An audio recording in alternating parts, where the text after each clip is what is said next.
Future ready किया है।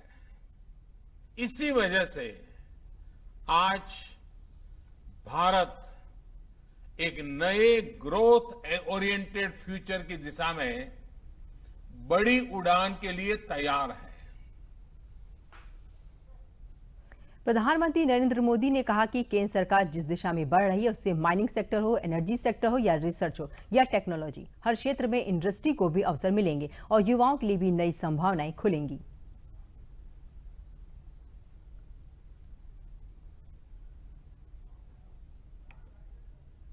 Mineral mining में भी अब कंपनियां एक्सप्लोरेशन के साथ साथ माइनिंग का काम एक साथ कर सकती है। इन फैसलों के कितने दूरगामी परिणाम होने वाले हैं, ये इस सेक्टर से परिचित लोग अच्छी तरह जानते हैं। साथियों, सरकार जिस दिशा में बढ़ रही है उससे हमारा माइनिंग सेक्टर हो, एनर्जी सेक्टर हो या रिसर्च और टेक्नोलॉजी हो, हर क्षेत्र में इंडस्ट्री को भी अवसर मिलेंगे और यूथ के लिए भी नई अपॉर्चुनिटीज खुलेगी। इस सबसे भी आगे बढ़कर अब देश के स्ट्रेटेजिक सेक्टर्स में भी प्राइवेट प्लेयर्स की भागीदारी एक रियलिटी बन रही है। आप चाहें स्पेस सेक्टर में निवेश करना चाहें, एटॉमिक एनर्जी में नई अपॉर्चुनिटीज को तलाशना चाहें, पॉसिबिलिटीज आपके लिए पूरी तरह से खुली हुई हैं। हर अवसर आपका इंतजार कर रहा है। गांव के पास ही लोकल प्रोडक्ट्स का क्लस्टर तैयार करने के लिए इंफ्रास्ट्रक्चर तैयार किया जा रहा है। गांव के पास ही रोजगार के अवसर तैयार किए जा रहे हैं। Pharma, fisheries, food processing, pharma अनगिनत अवसर के द्वार खुले हैं। सरकार ने शहरों में प्रवासियों के लिए आवास उपलब्ध कराने के लिए जिस रेंटल स्कीम की घोषणा की है, पीएम मोदी ने कहा कि आत्मनिर्भर भारत के लिए इंडस्ट्री की हर जरूरत पर सरकार ध्यान रखेगी।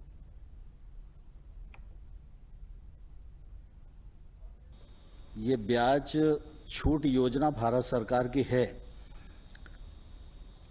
बैंकों का ब्याज हम लोगों को मालूम है कि 9% है।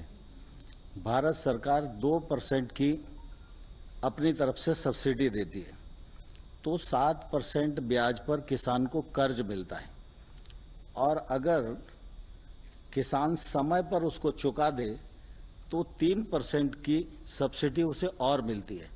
तो ऐसे कुल मिला के अगर समय पर किसान अपना फसली ऋण चुकाने में सफल होता है तो किसान को 4% ब्याज पर कर्ज मिलता है।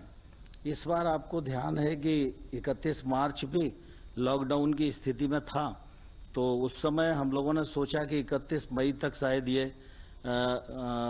ठीक ठाक स्थिति आ जाएगी, लेकिन अभी भी सामान्य स्थिति नहीं है। और इसलिए पहले चरण में 31 मई तक उनको छूट दी थी कि वो अपना पैसा जमा कर दें, लेकिन अभी भी ऐसी स्थिति है कि कई जगह खरीद का काम भी चल रहा है, कई जगह बैंक में जाना थोड़ा दुर्लभ भी हो रहा है। इसलिए किसानों के हित में माननीय प्रधानमंत्री जी ने इस तिथि को बढ़ाकर अब 31 अगस्त कर दिया है। बहुत बड़ी राहत है। गत वर्ष का भी अगर हम देखेंगे तो सब्सिडी के रूप में 28,000 करोड़ रुपया किसानों के हित में इस कार्यक्रम के अंतर्गत हर किसान की जेब में जाता है। प्रधानमंत्री नरेंद्र मोदी की अध्यक्षता में केंद्रीय कैबिनेट की हुई बैठक में किसानों के लिए बड़े फैसले किए गए जो अहम हैं। न्यूनतम समर्थन मूल्य फसल की कुल लागत का 1.5 गुना रखने का वादा सरकार पूरा कर रही है। खरीफ फसल 2020-21 के 14 फसलों का न्यूनतम समर्थन मूल्य जारी कर दिया गया है। बैंकों द्वारा खेती और उससे जुड़े काम धंधों के लिए 3 लाख रुपए तक के अल्पकालिक भुगतान की तिथि भी 31 अगस्त तक के लिए बढ़ा दी गई है। किसान को ब्याज में छूट और अदायगी में मोहलत का फायदा मिलेगा। ब्याज में 2% और अदायगी में 3% का फायदा होगा। आत्मनिर्भर भारत अभियान के तहत की गई घोषणाओं का एक बहुत महत्वपूर्ण हिस्सा बनाया गया था। इस पैकेज के तहत एमएसएमई क्षेत्र को न केवल पर्याप्त आवंटन किया गया है, बल्कि अर्थव्यवस्था को पुनर्जीवित करने के उपायों के में कार्यान्वयन भी को भी प्राथमिकता दी गई है। एमएसएमई क्षेत्र के निवेश को आकर्षित करने और अधिक नौकरियां पैदा करने में भारत में मदद करेगा। जो एमएसएमई संकट में है उनको इक्विटी सहायता प्रदान करने के लिए अधीनस्थ ऋण के रूप में 20,000 करोड़ रुपए का प्रावधान का प्रस्ताव आज कैबिनेट द्वारा औपचारिक रूप से अनुमोदित किया गया। इससे 2 लाख ऐसे जो संकट में है ऐसे एमएसएमई को फायदा होगा। केंद्रीय कैबिनेट की बैठक में संकट में फंसे एमएसएमई को इक्विटी सहायता देने का निर्णय लिया गया है, जिसके तहत 20,000 करोड़ रुपए की सहायता के प्रावधान पर मुहर लग गई है। इससे 20 लाख संकट में फंसे एमएसएमई को फायदा होगा।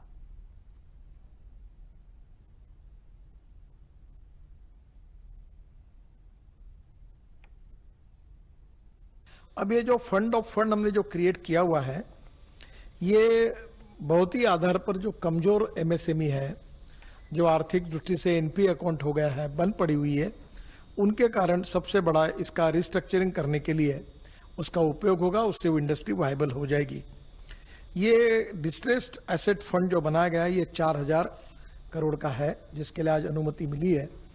अब ये 4,000 करोड़ में आपको पता होगा कि एमएसएमई की कोई भी स्कीम जो बैंक लोन देती है, तो पहले भारत सरकार, हमारा विभाग अगर 1 लाख करोड़ का अगर लोन देती है तो उससे 1.5% यानी 1,500 करोड़ हम लोग CGTMSE करके एक इंश्योरेंस ट्रस्ट है, हम उसमें पैसे भरते हैं और वो 75% लोन की गारंटी लेता है।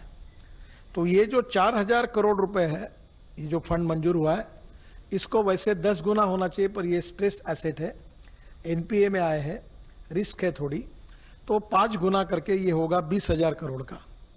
और ये 20,000 करोड़ का फंड है। इसमें सबसे इंपॉर्टेंट चीज यही है कि जिस एमएसएमई की ऋण जो है, इसको उनको हर जो अड़चन में आई है, प्रेजेंटली जो हमारे एनपीए के नॉर्म्स है, इसमें रिस्ट्रक्चरिंग हो नहीं सकता क्योंकि पॉलिसी में ये बैठते नहीं। तो उस यूनिट को प्रोप्राइटर के गारंटी पर हम मैक्सिमम 75 लाख और कुल निवेश के यानी जितना उसने लिया उससे 15%, जो ज्यादा होगा उतने पैसे उसको देंगे और ये पैसे भारत सरकार की ओर से इस फंड से जाएंगे। ये ऐड होने के बाद जो एनपीए के नॉर्म्स में जो अकाउंट नहीं बैठ रहा था उसका रिस्ट्रक्चर हो जाएगा और बंद हुई एमएसएमई चालू हो जाएगी। तो करीब इसका 2 लाख एमएसएमई यूनिट को फिर से शुरू करने में, जो वो विशेष रूप से डिस्ट्रेस में है, उनको इसका फायदा होगा। और ये फंड की आज मंजूरी आज कैबिनेट ने दी है। जनपद शाहजहांपुर में सरकार द्वारा चालू खरीफ सीजन से पहले फसलों का न्यूनतम समर्थन मूल्य बढ़ाए जाने से किसान बेहद खुश हैं। शाहजहांपुर में धान के साथ तिलहनी और दलहनी फसलों का भी किसान भाई उत्पादन करते हैं। ऐसे में सरकार ने चालू सीजन से पहले ही धान में प्रति कुंतल 53 रुपए की वृद्धि के साथ ही अन्य दलहनी तिलहनी फसलों के समर्थन मूल्य में उनकी खेती में लागत के मुकाबले 50% बढ़ाते हुए उड़द में 300 और अरहर में 200 रुपए प्रति कुंतल बढ़ाकर किसानों को अपनी आय बढ़ाने का अवसर दिया है। ददरौल ब्लॉक के गांव सरोवर नगर और हाजी नागला के किसानों ने दूरदर्शन से बात करते हुए बताया कि फसलों का मूल्य बढ़ने से निश्चित ही किसानों की आय बढ़ेगी और हमारे परिवारों में खुशहाली आएगी। हम सभी उनके हर फैसले का स्वागत करते हुए उन्हें कोटि कोटि धन्यवाद करते हैं। हमारे प्रधानमंत्री मोदी जी ने जो काम किए, रेट बढ़ाए फसलों पर, जवार बाजरा धान पे, उससे बहुत मतलब लाभ होगा किसानों को, हमको भी लाभ हो, सब लोगों को इसमें सहायता मिलेगी। और हम धान गेहूं दलहन की ज़मीन करते हैं और मोदी जी ने पैसे बढ़ाए हैं, दलहन भी बढ़ाए हैं और गेहूं भी, धान पे भी बढ़ाए हैं, जिससे काश्तकारों को, हमको लोगों को अच्छी फायदा होगी। प्रधानमंत्री जी ने जरा हमारे किसान भाइयों को सहयोग किया है, पैसे बढ़ाए हैं, तो हमारी उन्नति के लिए उन्हें महान कृपा होगी। जितनों अनाज पर जो पैसे बढ़ाए हैं उसमें सब हम लोगों को लाभ मिले अच्छो, और मतलब जो है, और हम लोग बड़े खुश हैं उनसे। कोरोना संकट से जूझ रही अर्थव्यवस्था को रफ्तार देने के लिए केंद्र सरकार ने एमएसएमई उद्योग को कई राहत दी है।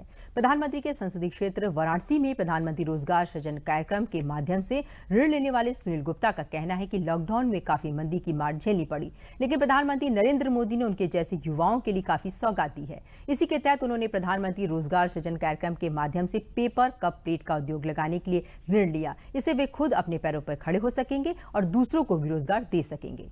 वहीं संयुक्त उद्योग आयुक्त उमेश सिंह ने बताया कि वाराणसी में इस तरह के कार्यक्रम के लिए लगातार प्रोत्साहन जारी है। एमएसएमई को बढ़ावा देने के लिए सरकार के हर संभव प्रयास को फलीभूत कर जा रहा है। अग्रणी जिला प्रबंधक मिथिलेश कुमार ने बताया कि आर्थिक पैकेज के तहत उनके यहाँ सारी औपचारिकताओं को पूर्ण करने पर तत्काल ऋण प्रदान कर दिया जाएगा। इससे कई लोग अपना रोजगार कर सकें और आत्मनिर्भर भारत का सपना साकार हो सकेगा।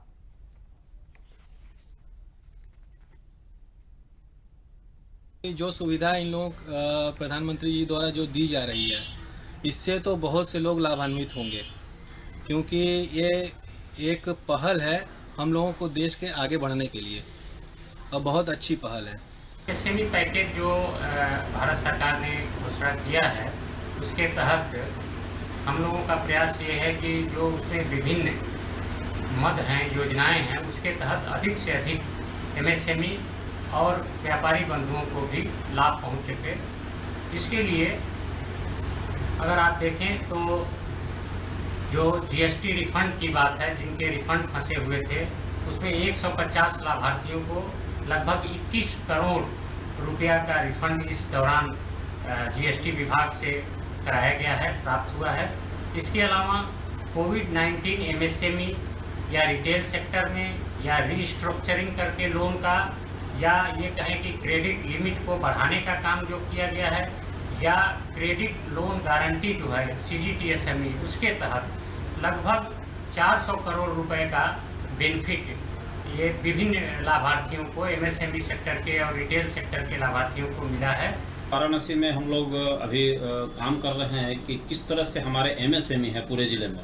तो हम लोगों ने बैंक वाला डाटा लिया है कि आप टोटल एमएसएमई कितने हैं। तो इस स्कीम में भारत सरकार ने 3 लाख करोड़ का एक पैकेज अनाउंस किया है, जिसमें कि जो भी एमएसएमई बैंकों से जुड़े हुए हैं और जिनका ऋण है, उनको एक एडिशनल फंड के रूप में 20% अमाउंट दिया जाएगा। यदि आज आपका 5 लाख है तो उसका 20% एडिशनल फंड है, जिसमें कि कोई गारंटी या किसी भी तरह का कोई शुल्क नहीं लिया जाएगा और तुरंत उसको सैंक्शन करना है, क्योंकि अभी लॉकडाउन के दौरान उनका बिजनेस ठप था और तुरंत लिक्विडिटी की ज़रूरत है। इस वजह से प्लान किया गया है। केंद्रीय ग्रामीण राज्य मंत्री साध्वी निरंजन ज्योति ने कहा है कि प्रवासी मजदूरों को रोजगार देने के लिए हर जनपद में जल्द ही लघु उद्योग लगेंगे। इसके अलावा प्रवासी श्रमिकों को मनरेगा योजना के तहत रोजगार उपलब्ध कराया जा रहा है, जिससे गरीब और कमजोर वर्गों के लोगों का जीवन बेहतर बनाया जा सके। साध्वी निरंजन ज्योति ने कहा कि सरकार ने मनरेगा के बजट में बढ़ोतरी की है। केंद्रीय मंत्री ने कहा कि फतेहपुर जिले में अब तक पहुंच चुके 28,000 प्रवासी मजदूरों को स्वरोजगार से जोड़ने, उनको काम को देखने के लिए सरकार ने योजना तैयार की है।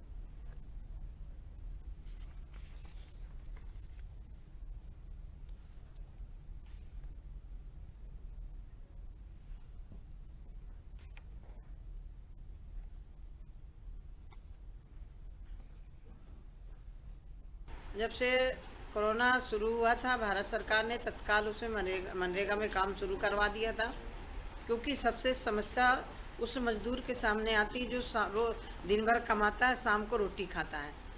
सरकार इसी उद्देश्य से मनरेगा में पहले बजट में 6100 करोड़ था, अभी 40,000 करोड़ फिर बढ़ोतरी करके दिया है। तो भारत सरकार लगातार गाँव की दृष्टि से मनरेगा में काम दे रही है और मुझे लग रहा है कि बहुत जल्दी लघु उद्योग भी हर जनपद में लगेंगे, जिससे वहाँ के लोगों को रोजगार मिले। फिलहाल अभी संकट से हम लोग कैसे उभरें, इसके लिए सरकार लगातार चिंतित है। प्रदेश के वित्त एवं संसदीय कार्य मंत्री सुरेश खन्ना ने कहा कि हमें कोरोना के फैलाव को हर हाल में रोकना है और ये तभी रुकेगा जब हम सरकार के दिशा निर्देशों के अनुरूप पूरी सावधानी बरतेंगे। ये बात सुरेश खन्ना ने सोमवार को सहारनपुर में शेखुल हिंद मौलाना महमूद हसन मदनी मेडिकल कॉलेज का निरीक्षण करने के बाद कही। उन्होंने कहा कि केंद्र सरकार और प्रदेश सरकार के कुशल नेतृत्व का ही परिणाम है जो आज उत्तर प्रदेश में हम कोरोना की रोकथाम में काफी हद तक सफल हो रहे हैं। उन्होंने कहा कि अब कोरोना जांच सुविधा 200 से बढ़ाकर अब 10,000 अनुसार कर दी गई है। उन्होंने कहा कि मेडिकल कॉलेज में तत्काल सभी चिकित्सीय और इमरजेंसी सुविधाएं शुरू की जाएं और मेडिकल कॉलेज में कोविड-19 का इलाज अलग से होना चाहिए, जिससे दूसरी तरफ अन्य बीमारियों का इलाज भी सुचारू रूप से बना रहे।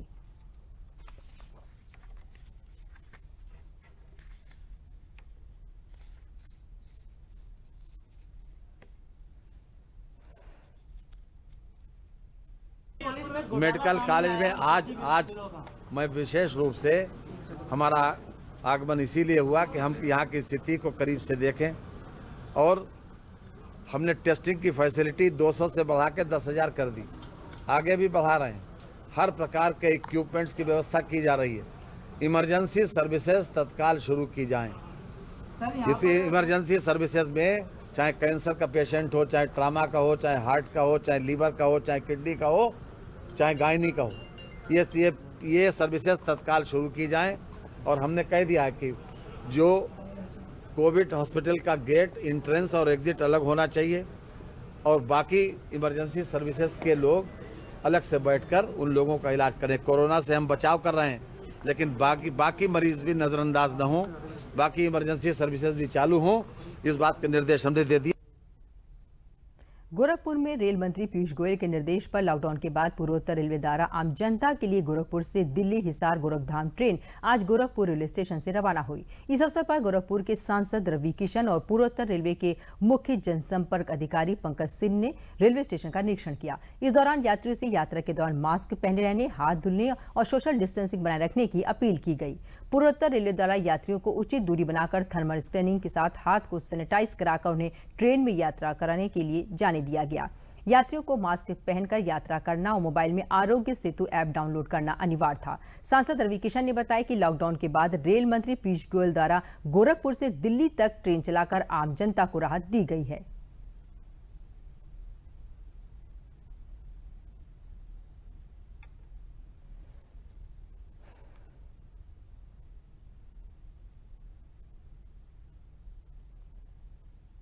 माननीय पीयूष गोयल जी को दिल से धन्यवाद देता हूं कि उन्होंने जिस हिसाब से रेल प्रशासन को आदेश निर्देश दिया, उसका पूरा पालन विश्व के सबसे बड़े प्लेटफॉर्म पर हो रहा है। इतने बड़े प्लेटफॉर्म को संभालना, सैनिटाइजेशन से लेके सोशल डिस्टेंसिंग, ये मार्क करना, मैं इसके लिए पूरे रेल प्रशासन को साधुवाद देता हूं। एक सांसद होने के नाते गोरखपुर में आके यहाँ पर देखा, मैं पूरी संतुष्टि कर लिया। यात्रियों से बात की, इन लोगों का सैनिटाइजेशन, चेहरा, मास्क, इनको कहा गया है कि आप लोग पूरे ट्रेन यात्रा में कहीं भी अपना मास्क ना निकालें। पूर्वोत्तर रेलवे के मुख्य जनसंपर्क अधिकारी पंकज सिंह ने कहा कि लॉकडाउन के बाद आम जनता के लिए शुरू की गई ये ट्रेन एक अच्छी पहल है, इससे लोगों को राहत मिलेगी। सोशल डिस्टेंस बनाकर थर्मल स्क्रीनिंग कर यात्रियों को ट्रेन में यात्रा करने की अनुमति दी जा रही है। यात्रियों की सुविधा का विशेष ध्यान रखा जा रहा है।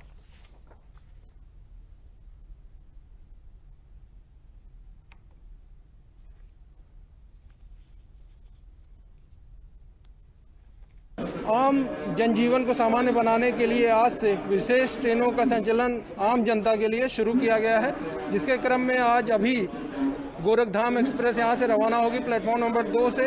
आप देख रहे हैं लोग आ रहे हैं और इन सर्कल बनाया गया है 2-2 मीटर की दूरी पर, जिससे सोशल डिस्टेंसिंग के नॉर्म्स का अनुपालन हो सके। लोगों का चेक हो रहा है कि हर किसी ने मास्क पहना है कि नहीं पहना है, आरोग्य सेतु ऐप डाउनलोडेड है कि नहीं है। जैसा कि पहले से बताया जा रहा था कि उन्हीं यात्रियों को यात्रा करने का अवसर मिलेगा जिनके पास कंफर्म टिकट हो या RAC टिकट हो, तो वो सारी चीज़ें भी चेक की जा रही हैं। केंद्र सरकार के आत्मनिर्भर भारत अभियान के अंतर्गत घोषित आर्थिक पैकेज के तहत इस महामारी के दौरान प्रवासी मजदूरों को मुफ्त खाद्यान्न उपलब्ध करा रही है। इस योजना से प्रदेश में 1 करोड़ 42 लाख कामगारों को इसका फायदा मिलेगा। इसके अतिरिक्त कोई भी ऐसा जरूरतमंद व्यक्ति जो राष्ट्रीय खाद्य सुरक्षा अधिनियम या राज्य सरकार की किसी योजना के तहत आच्छादित नहीं है, उन्हें भी सरकार 2 माह तक मुफ्त खाद्यान्न उपलब्ध कराएगी। भारतीय खाद्य निगम के महाप्रबंधक गिरीश कुमार ने आज दूरदर्शन को बताया कि इसके लिए 42,609 मीट्रिक टन गेहूं और 28,406 मीट्रिक टन चावल का आवंटन राज्य सरकार को कर दिया गया है। यह अनाज मई और जून माह तक के लिए जारी किया गया है।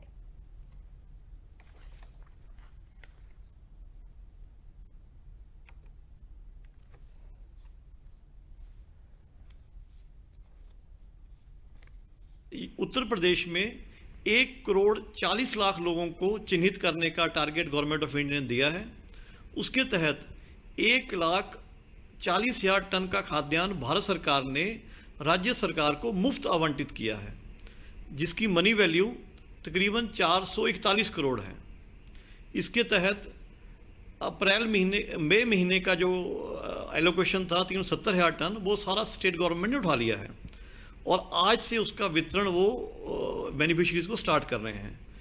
जून महीने का तकरीबन 50% उन्होंने उठा लिया है। ये सारा उठाने के बाद 15-16 जून से वो उसका भी वितरण शुरू करेंगे। इस स्कीम में ये इंश्योर किया जाएगा कि स्ट्रैंडर्ड लेबर, प्रवासी मजदूर, नीडी लोग जिनके पास किसी तरह से राशन कार्ड नहीं है या वो अपनी जो उनकी राशन शॉप से दूर हैं, तो उनके लिए सबके लिए खाद्यान्न भारत सरकार उपलब्ध मुफ्त करवा रही है राज्य सरकार को, जिसके तहत कोई भी भुखमरी का शिकार ना हो और सबको राशन मिलता रहे। रामपुर के जिलाधिकारी आंजनेय कुमार सिंह और उनके साथ अन्य प्रशासनिक अधिकारियों ने लॉकडाउन के दौरान दिए गए दिशा निर्देशों के अनुपालन की जमीनी हकीकत का जायजा लेने के लिए साइकिल से शहर का भ्रमण किया। इस दौरान उन्होंने लोगों को समझाया कि वे मास्क का प्रयोग और सोशल डिस्टेंसिंग का पालन करते हुए ही घरों से बाहर निकलें। उन्होंने शहर के प्रमुख मार्गों और चौराहों पर साइकिल से भ्रमण करके लोगों को मानक के अनुरूप विभिन्न मेडिकल स्टोर एवं स्वयं सहायता समूह द्वारा विक्रय किए जा रहे मास्क का उपयोग करने के लिए प्रोत्साहित किया तथा मानक के अनुरूप मास्क न पहनने वाले लोगों को मास्क भी उपलब्ध कराए। उन्होंने दुकानदारों से कहा कि जिस क्रम से दुकान खोलने की अनुमति दी गई है उसी के अनुसार दुकानें खोलें तथा दुकान पर भीड़ एकत्रित न हो और कोई भी व्यक्ति बिना मास्क के दुकान पर न आए। कोरोना को लंबा चलना है और हमें कोरोना के साथ ही जनजीवन को सामान्य तरीके से चलाने की चुनौती है। हमें सतर्कता ज्यादा रखनी पड़ेगी। इसके लिए प्रशासन के द्वारा एक सर्वे कराया जा रहा है और उस सर्वे में हम ऐसे लोगों को चिन्हित कर रहे हैं जो कोरोना के दृष्टिकोण से बहुत संवेदनशील हैं। जैसे जो गंभीर रूप से बीमार लोग हैं, लंबी बीमारी से ग्रसित लोग हैं, जिनकी इम्यूनिटी सिस्टम कम है, जो 60 वर्ष से ऊपर के ऐसे लोग हैं जो किसी न किसी बीमारी की दवा ले रहे हैं, या 65 वर्ष से ऊपर के प्रत्येक लोग। इन सारे लोगों को हम निगरानी में रखना चाहते हैं, बजाय इसके कि पूरे रामपुर में ज़्यादा से ज़्यादा एरिया को हम कंटेनमेंट जोन बनाएं या हॉटस्पॉट बनाएं। ये ज़रूरी होगा कि जो लोग इसके लिए ज़्यादा वल्नरेबल हैं, यानी कोरोना से जिनको ज़्यादा नुकसान हो सकता है, उनको हम सुरक्षित करें। इनमें गर्भवती स्त्रियां और बच्चे भी शामिल हैं, लेकिन गर्भवती स्त्रियां और बच्चों का सर्वे हम केवल गर्भवती स्त्रियों का सर्वे कर रहे हैं, बच्चों का नहीं। जनपद में बढ़ रहे कोरोना मरीजों की संख्या, उनके स्वास्थ्य और रखरखाव आदि के बारे में जानने के लिए जिले के नए जिलाधिकारी राजेश कुमार जनपद के चक्रपानपुर में स्थित राजकीय मेडिकल कॉलेज पहुंचे और कोरोना संक्रमित लोगों से उनका हालचाल पूछा। डीएम राजेश कुमार ने निरीक्षण करने के बाद अस्पताल में 2 कोरोना पॉजिटिव मरीजों से दूर से मिलकर उपलब्ध कराई जा रही सुविधाओं के बारे में जानकारी हासिल की।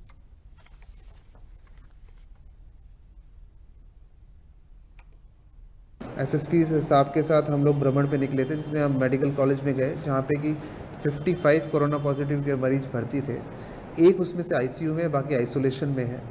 वहाँ पे जो भर्ती हमारे कोरोना पॉजिटिव व्यक्ति हैं, उनसे बात की गई तो सभी ने सेवा संतुष्टि व्यक्त करी की और ये भी बताया कि डॉक्टर्स टाइम पे आ रहे हैं, खाना भी टाइम पे मिल रहा है और सूचना भी हमें प्राप्त हो रही है। तो संतुष्ट व्यक्त की। वहाँ पे एक निर्देश दिए गए कि साफ़ सफाई जो परिसर की है वो थोड़ी और इम्प्रूव कर दी जाए और वहाँ पे जो भी मरीज आते हैं उनका ध्यान रखा जाए। कोरोना के खिलाफ जंग में योद्धा की भूमिका में लगे पुलिस विभाग के परिवारों को भी सुरक्षित रखने के उद्देश्य से Uttar Pradesh police family welfare association की ओर से एक योग शिविर का आयोजन किया गया। पुलिस लाइन सहित जिले के विभिन्न स्थानों पर आयोजित इस योग शिविर में महिला और पुरुष पुलिस कर्मियों के अलावा उनके परिवार के भी समस्त सदस्यों को योगा के माध्यम से कोरोना वायरस से लड़ने के टिप्स दिए गए। कार्यक्रम में पुलिस अधीक्षक एवं उनकी पत्नी सहित सभी पुलिस कर्मियों के परिजनों ने हिस्सा लेकर जानकारियां हासिल की।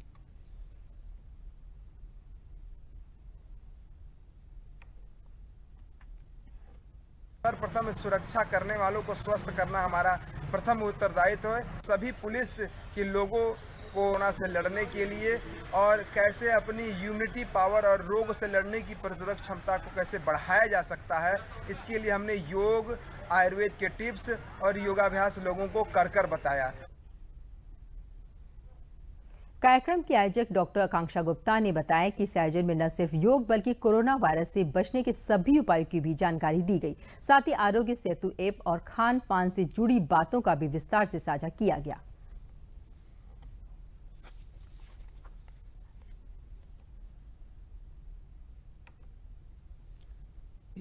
वेलफेयर एसोसिएशन द्वारा आज सुबह 5 से 7 के बीच में एक योगा की कार्यशाला रखी गई थी, जिसमें पुलिस विभाग की सारी महिलाओं ने अपना पार्टिसिपेशन दिया था। योगा में उनको सूर्य नमस्कार, आसन व प्राणायाम की तरह तरह की एक्सरसाइजेज सिखाई गई थी। योगा करने के पश्चात आयुष मंत्रालय द्वारा सुझावित सारी गाइडलाइन सबको समझाई गई थी। इसके साथ साथ आरोग्य सेतु ऐप के बारे में भी सबको जागरूक किया गया था। बुंदेलखंड के जनपद हमीरपुर में अनलॉक 1 फेज की प्रक्रिया चालू होते ही लोगों को कोविड-19 के प्रति जागरूक करने के लिए तथा अनलॉक 1 फेज की प्रक्रिया पालन कराने के प्रशासन ने कोविड-19 जागरूकता अभियान चला रहा है।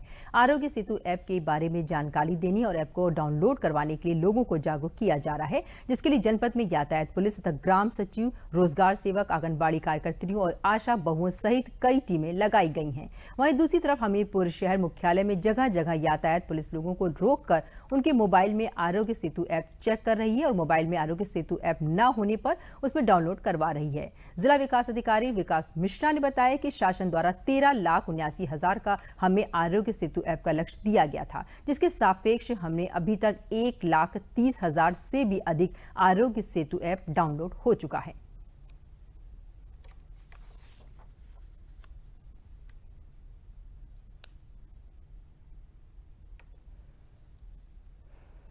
वर्तमान में जैसा कि मैंने बताया, जिलाधिकारी महोदय द्वारा नियमित रूप से समीक्षा की जाती है और सारे शासकीय विभाग के सारे अधिकारी और सारे कर्मचारी जो हमारे NGO हैं और अन्य जो जन समुदाय है, सभी लोग इसमें कमर कस के एकजुट हैं।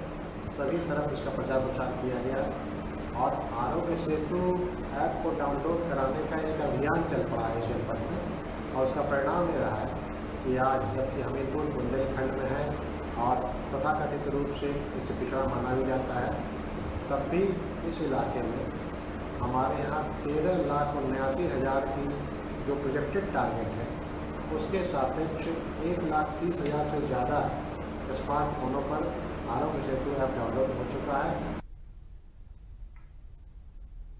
इसी के साथ समाचार समाप्त हुए। नमस्कार।